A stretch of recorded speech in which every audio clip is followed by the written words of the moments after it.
सादर प्रणाम। मैं नीरजा चौधरी। हमारा जो आज का क्वेश्चन है वो है study the ecological pyramid of numbers given below and suggest some situations in which it is applicable. एक पिरामिड दिया हुआ है जो कि पिरामिड ऑफ नंबर का है, जिसमें बेस पर प्रोड्यूसर है, ये है प्राइमरी कंज्यूमर और ये सेकेंडरी कंज्यूमर। क्वेश्चन है हमारा, study the ecological pyramid of numbers given below and suggest some situation in which it is applicable.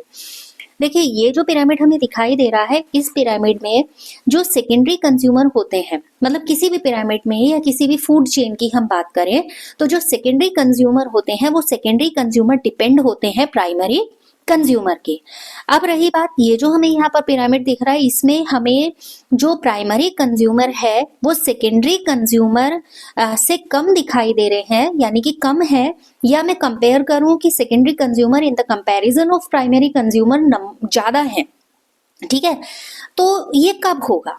This is possible in case of secondary consumer may be parasite, या तो ये parasite होंगे या ये बहुत small sized organism होंगे जिनके numbers ज्यादा हैं, और दूसरा ये रैपिड क्या कर रहे होंगे, रिप्रोडक्शन कर रहे होंगे, इसलिए सेकेंडरी कंज्यूमर के नंबर, यहाँ पर ये on the basis of number pyramid है तो इसलिए सेकेंडरी कंज्यूमर के नंबर ये ज्यादा है। तो ये पिरामिड देखकर ये लग रहा है कि प्राइमरी कंज्यूमर तो ठीक है, ओके, लेकिन सेकेंडरी कंज्यूमर या तो पैरासाइट है या कुछ ऐसे छोटे छोटे कुछ स्मॉल साइज के कुछ क्रिएचर्स हैं और ये रैपिड रिप्रोडक्शन कर रहे हैं और इसलिए इनके नंबर्स क्या हो रहे हैं, कंटिन्यूअसली बढ़ रहे हैं।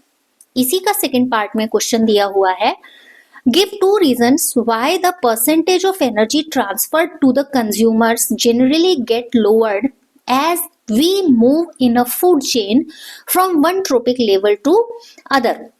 देखिए, ये क्वेश्चन हमने कल भी किया कि जो जिसमें हमने पढ़ा था जो इकोसिस्टम है उसमें किस तरीके से थर्मोडायनामिक्स का जो लॉज है वो इम्प्लीकेबल होते हैं या किस तरीके से वो वहां पर काम करते हैं। तो यहाँ पर भी ये पूछ रहा है कि give 2 reasons why the percentage of energy transferred to the consumer, यानी कि जो परसेंटेज ऑफ एनर्जी होता है वो एक ट्रोपिक से दूसरे ट्रोपिक में, मतलब लोअर से अपर ट्रोपिक में जाने पर वो कैसा होता है, लोअर होता है।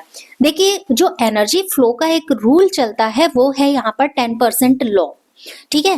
केवल 10% ऑफ एनर्जी ट्रांसफर होती है हर ट्रोपिक लेवल पर। कहाँ से? लोअर से जाती है एनर्जी और किस लेवल पर जाती है, अपर लेवल पर एनर्जी ट्रांसफर होती है। और क्या रूल है उसका? 10% एनर्जी ट्रांसफर, यानी कि 10% लॉ भी इसको बोला जाता है।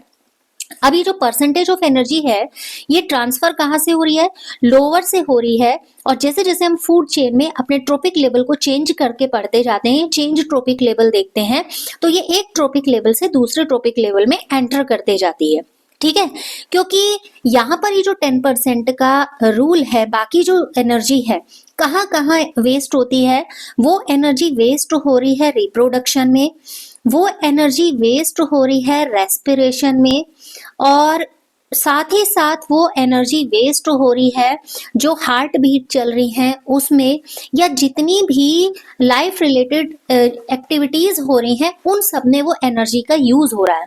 और तभी वो क्या होता है, 10% एनर्जी क्या करी जाती है, ट्रांसफर होती है वन लेवल से या वन ट्रोफिक लेवल से सेकेंड ट्रोफिक लेवल में। क्लियर हो गया? तो फिलहाल आज का क्वेश्चन ये इतना ही था। नेक्स्ट क्वेश्चन में आपसे फिर मिलेंगे जो सैंपल पेपर का ही क्वेश्चन होगा। धन्यवाद।